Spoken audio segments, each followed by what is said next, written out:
ku munsi w'ejo tariki 27 z'ukwezi kwa mbere umwaka w'ibihumbi 2026, inkuru yiriwe icacanya ku mbuga nkoranyambaga. Ese ni iyihe nkuru yiriwe icacanya muri Showbiz Today?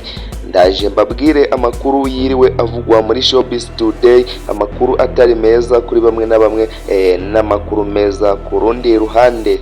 Reka twitse gatoya tugaruke tubabwire uko amakuru ejo ku munsi w'ejo tariki 27 yari arimo kwivugira.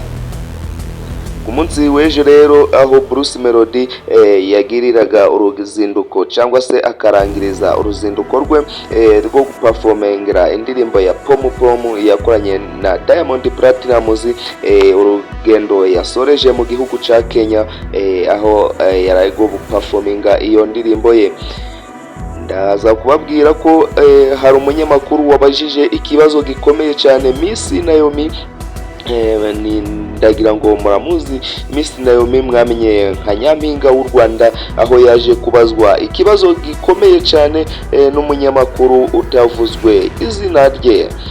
Miss Naomi rero aragira ati yaje kubazwa ikibazo gikomeye cyane, ese urumva ikibazo gikomeye cyangwa se nawe urumva bishoboka cyangwa se bidashoboka? Ndagira ngo utega amatwi wiyumvire ikibazo umunyamakuru yaje kumubaza. Ese abanyamakuru tubaza ibibazo biteye agahinda cyangwa se ibibazo bitari kiriya cyangwa se ibibazo bitari yujo?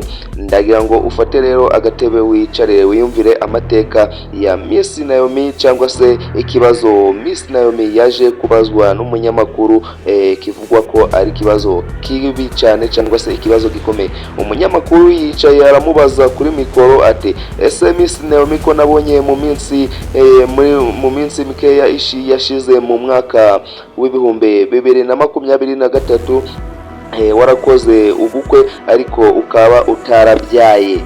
Miss Naomi yaje kumusubiza ati wa munyamakuru we, shakira views ahandi. Kamera ahita azikubita hasi ati, wowe urashaka kuntera agahinda ku byambayeho.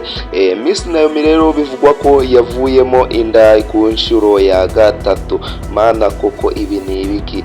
Ni agahinda gakomeye kuri Miss Naomi, nyampinga w'u Rwanda wabayeho mu Rwanda w'ibihumbi 2020. Mumufashe rero mumusengere, ni ibintu by'agahinda kuri Miss Naomi.